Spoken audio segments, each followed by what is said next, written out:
morning, former President Donald Trump and his legal team are preparing for another battle in the courtroom. After a judge ruled yesterday his company repeatedly violated fraud laws, CBS 2's John Diaz joins us now live from Trump Park Avenue with the latest on this, John.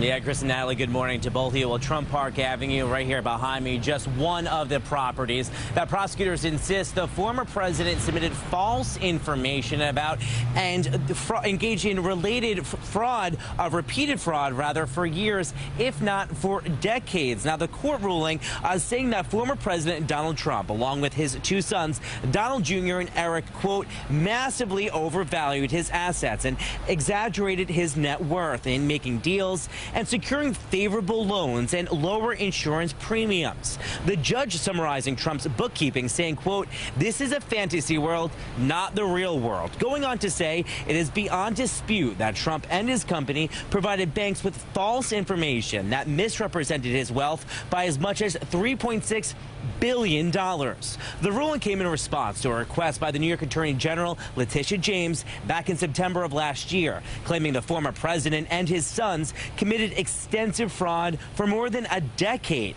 In addition to $250 million, her office is seeking several sanctions that could severely limit the Trump Organization's ability to do business here in New York. Former Trump insiders say this is a big hit to Trump and his bottom line.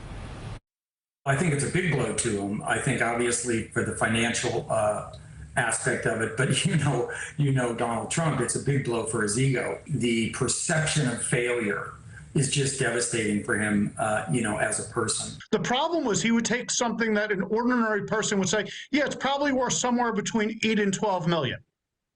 He would say it's worth 100 million. He wasn't even in the orbit of planet Earth.